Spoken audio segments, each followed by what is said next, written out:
Et là, en effet, c'est ce que nous sommes en train de vivre.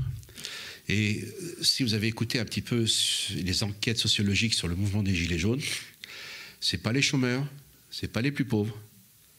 Ce sont des personnes des classes moyennes dites inférieures en termes de revenus, qui sont juste en dessous du revenu médian des ménages français et qui savent que si ça continue comme ça, les prochains, c'est eux.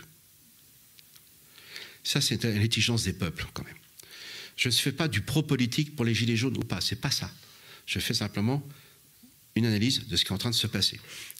Et ça, heureusement qu'on le fait, parce que regardez les conséquences. Il va falloir qu'on invente une nouvelle gouvernance. Savez-vous, mesdames et messieurs, quel est l'État des États-Unis où il y a le plus de pauvres?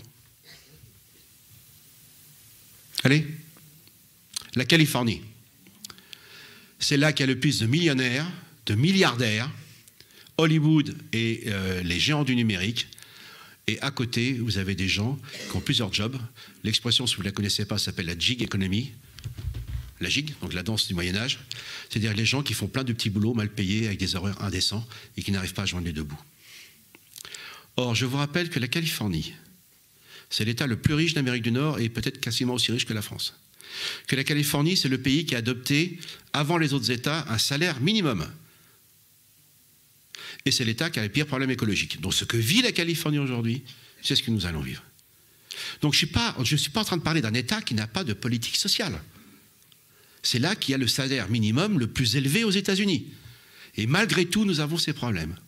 Donc ce qui veut dire que le problème est beaucoup plus profond qu'on l'imagine. Ça montre bien que nous sommes complètement en train de changer de société à l'échelle mondiale.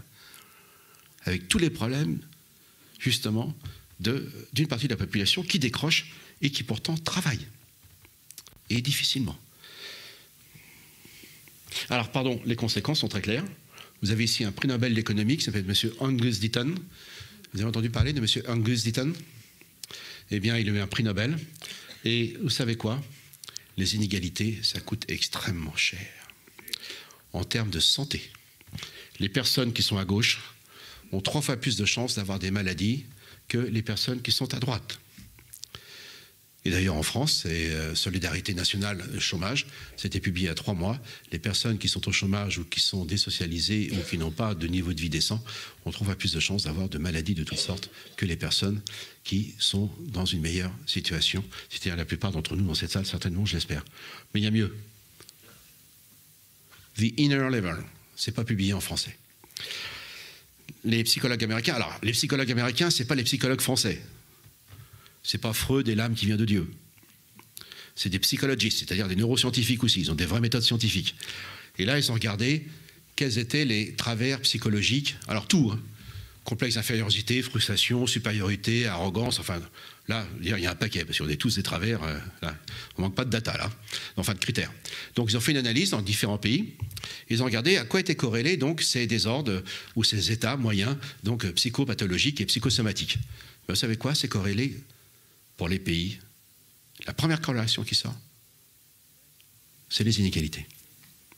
Ce qui veut dire qu'en Amérique du Nord, les gens les plus riches sont dans un état psychologique moins bon que les moins favorisés au Danemark. Alors je vous raconte une petite histoire. J'étais en Corse, à Bonifacio. On est sur le port, alors il y a des yachts, etc. Alors ça ne vous fait même pas envie, parce qu'on n'a pas les moyens. Mais c'est beau. Je monte sur la corniche avec ma femme, et je vois arriver dans le port un yacht, mais vraiment mouse. Vraiment plus long que tous les yachts dans le port.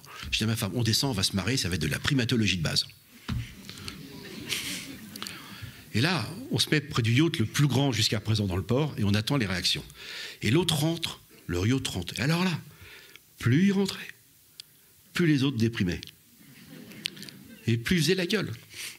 Et vous savez quoi, les études montrent en psychologie que plus les gens sont riches, plus ils dépriment parce qu'ils s'aperçoivent qu'ils sont encore plus riches. Et le temps d'arriver à Bill Gates, qui lui est vraiment cool, vous voyez le truc?